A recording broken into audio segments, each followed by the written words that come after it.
அவன் நீர்க்கால்களின் ஓரமாய் நடப்பட்டு தன் காலத்தில் தன் கனியை தந்து இலையுதிராதிருக்கிற மரத்தை போல் இருப்பான். அவன் செய்வதெல்லாம் வாய்க்கும்.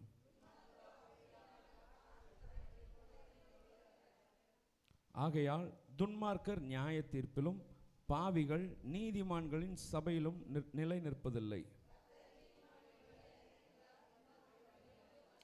ஆமென். நம்மை அமர்ந்து கொள்வோம். இந்த சங்கீதம் நிறைய பேருக்கு அப்படியே மனப்பாடமாகவே தெரியும். அந்த அளவுக்கு இது எல்லோருக்கும் பரிச்சயமான சங்கீதம். இதில் சொன்னது போல் துன்மார்க்கருடைய ஆலோசனையில் நடவாமலும் பாவிகளுடைய வழியில் நில்லாமலும் பரியாசக்காரர் உட்காரும் இடத்தில் உட்காராமலும். அதை பாருங்கள், துன்மார்க்கருடைய வழியில் நடவாமலும் பாவிகளுடைய வழியில் நில்லாமலும் பரியாசக்காரர் உட்காரும் இடத்தில் உட்காராமலும். ஆமென்.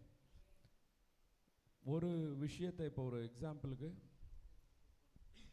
ஒரு அசிங்கமான போஸ்டர் இருக்குன்னு வச்சுக்கோங்க. நான் அந்த ரோடை கடந்து போகிறேன். ஃபஸ்ட்டு நான் நடந்து அந்த போஸ்டரை பார்ப்பேன். உடனே அது எனக்கு பார்க்க பிரியமாக இருக்கும். உடனே நான் என்ன பண்ணுவேன், நின்று அதை ரசித்து பார்ப்பேன். நான் ரசிக்க ஆரம்பிச்சிட்டேன்னா, அப்படி தானே?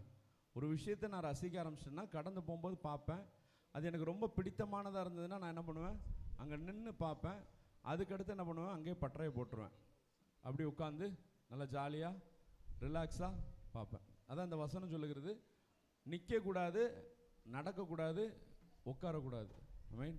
பாருங்கள், ஏவாள் நன்மை தீமை அறியத்தக்க கனியை அப்படி கடந்து போயிருப்பா. கடந்து போயிருக்கும்போது பிசாசு பேசுகிறான், நிற்கிறா, பார்க்குறா, பிசாசு பேசுகிறான்.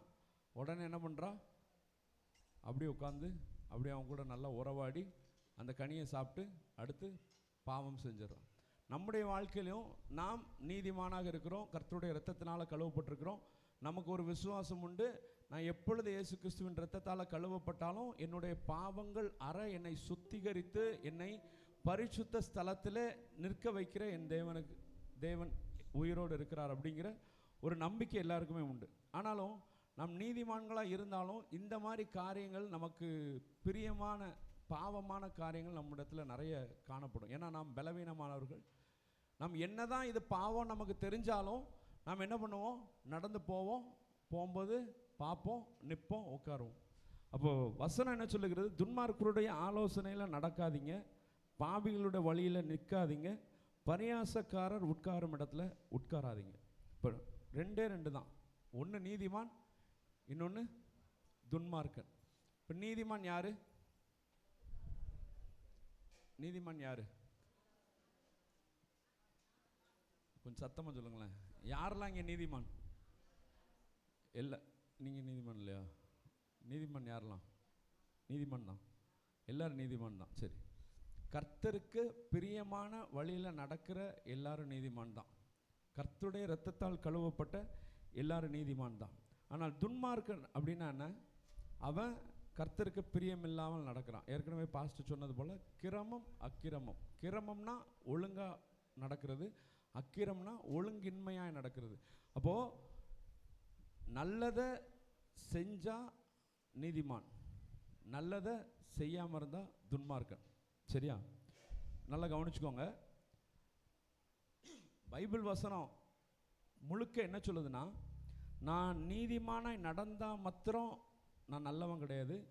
நான் செய்ய வேண்டியது என்ன பண்ணணும்? செய்யணும். செஞ்சாலும் தான். நான் கர்த்தருக்கு பிரியமாக நடக்கிறேன், நான் ஜெபம் பண்ணுறேன், நான் அதை பண்ணுறேன், இதை பண்ணுறேன் அப்படின்னு ஓகே, எல்லாம் கரெக்ட் தான். ஆனால் நாம் செய்ய வேண்டியதை எவ்வளவு செய்கிறோம் அப்படிங்கிறத பார்க்க வேண்டும். இங்கே பாருங்கள்,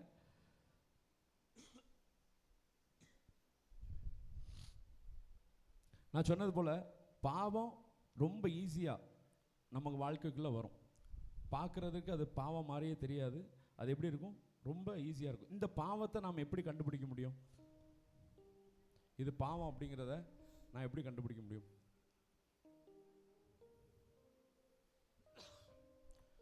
கர்த்தருடைய வேத வசனம் எனக்குள்ளே இருந்துச்சுன்னா அது பகுத்து ஆய்ந்து தந்துடும்.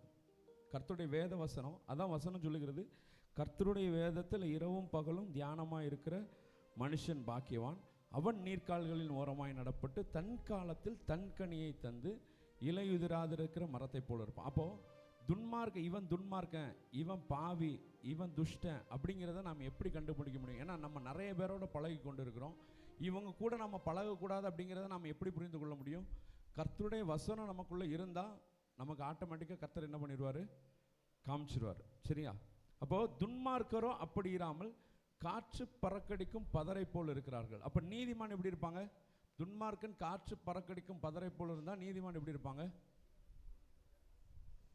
ஐயா கை தட்டுங்களா எல்லாரும். நீதிமான் எப்படி இருப்பான் சொல்லுங்களேன். நீதிமான் நிலைத்து நிற்பான். துன்மார்க்கன் தான் என்ன பண்ணுவான்? காற்று பறக்கடிக்கும் பதரை போல இருப்பான். நீதிமான் மேலே காற்று வந்தாலும் அவன் என்ன பண்ண மாட்டான்? பறந்து போக மாட்டான், நிலை நிற்பான். ஏன் அவன் நிலை நிற்கிறான்? கர்த்தருடைய வேத வசனம் அவனுக்குள்ள இருக்குது. ஆமென், ஹல்லேலூயா. அப்போ துன்மார்க்கன், பாவி, பரியாசக்காரன் எப்படி கண்டுபிடிப்பீங்க? வேத வசனம் உங்களுக்குள்ள இருந்துச்சுன்னா ஈஸியாக நீங்கள் கண்டுபிடிச்சிருவீங்க. ஒரு பாவம் வருகிறது, இது பாவம் அப்படிங்கிறத நமக்கு இப்படி இப்போ உண்மையிலே சொல்கிறேன், இந்த காலத்தில் இது பாவங்கிறது தெரியாமையே பாவம் பண்ணிட்டு இருக்கிறோம் நிறைய பேர். நானும் சேர்ந்தான். இது பாவங்கிறது தெரியாமே பாவம் பண்ணிட்டு இருக்கோம். அது வந்து என்ன பிசாசு நம்ம என்ன பண்ணுறான்? நம்ம கண்ணை மறைக்கிறான். அப்போது இது பாவம் அப்படிங்கிறத நான் என்னை நெருங்கும் போதே நான் எப்படி கண்டுபிடிக்க முடியும்னா, கர்த்தருடைய வேத வசனம் எனக்குள்ளே இருந்தால் தான் நான் கண்டுபிடிக்க முடியும். அப்போ பாவி, துன்மார்க்கன், பரியாசக்காரன், இவங்களை நான் எப்படி கண்டுபிடிக்க முடியும்? எல்லாம் சேர்ந்து சொல்லுங்களேன். கர்த்தருடைய வேத வசனம் இருக்கணும். இப்போ துன்மார்க்கன் காற்று பறக்கடிக்கும் பதரை போல இருப்பான். ஆனால் நீதிமானாகிய நான் எப்படி நிலை நிற்க முடியும்? கர்த்தருடைய வசனத்தின் மூலமா. நீதிமானும் பறந்து போயிடலாம், உண்மைதான். நீதிமானும் பறந்து போயிடலாம். எப்போ பறந்து போயிடலாம்? விசுவாசம் இல்லாமல் நான் ரத்தத்தை விசுவாசிக்கிறேன்னு சொல்லிட்டு எனக்குள்ள விசுவாசம் இல்லைன்னு வைங்களேன், கர்த்தர் என்னை பாதுகாப்பார், கர்த்தர் என்னை போஷிப்பார் அப்படிங்கிற விசுவாசம் இல்லைன்னா நீதிமானும் காற்று பறக்கடிக்கிற பதரை போல் மாறிடுவான். அப்போ நீதிமானும் நிலை நிற்க வேண்டும் என்றால் கர்த்தருடைய வேத வசனம் அவனுக்குள்ள என்ன இருக்கணும்? இரவும் பகலும் அந்த வேத வசனத்தில் இரவும் பகலும் படிச்சுட்டே இருக்கணுங்கிறது சொல்ல வசனம் என்ன சொல்லுது? இரவும் பகலும் தியானமாக இருக்கிற மனுஷன் பாக்கியவன். அப்போ கர்த்தருடைய வசனம் தான் எல்லா காரியத்தையும் நமக்கு என்ன பண்ணும்? புட்டு புட்டு காமிக்கும். ஆமென், ஹல்லேலூயா. அதான் வசனம் சொல்லுகிறது, அவருடைய வசனம் என் கால்களுக்கு தீபமும் பாதைக்கு வெளிச்சமாக இருக்கிறது. ஆமென். நம்முடைய வாழ்க்கையில் நிறைய நேரம் இருளில் இருப்போம். அந்த நாம் இருளை விட்டு வெளியே வர வேண்டும் என்றால் கர்த்தருடைய வசனம் நமக்குள்ள என்ன பண்ண வேண்டும்? இருக்க வேண்டும். அடுத்து பாருங்க, கர்த்தர் நீதிமான்களின் வழியை அறிந்திருக்கிறார், துன்மார்க்கரின் வழியோ அழியும். ஆமென், ஹல்லேலூயா. துன்மார்க்கருடைய வழி அது அழிவு, ஆனால் நீதிமான்களுடைய வழியை கர்த்தர் அறிந்திருக்கிறார். ஆமென். இந்த வழியை அவர் நமக்கு எப்படி சொல்லுவார்னா, அதே வசனத்தின் மூலமாக.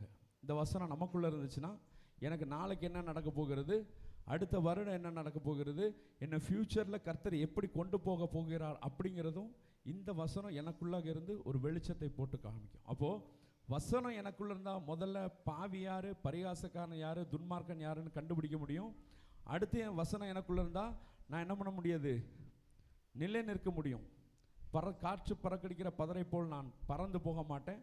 அடுத்து வசனம் எனக்குள்ள இருந்தால் என்னுடைய எதிர்காலத்திற்கு கர்த்தர் என்னவெல்லாம் வைத்திருக்கிறார், என்னை கொண்டு கர்த்தர் என்னெல்லாம் செய்ய போகிறார் அப்படிங்கிறத என்ன பண்ண முடியும்?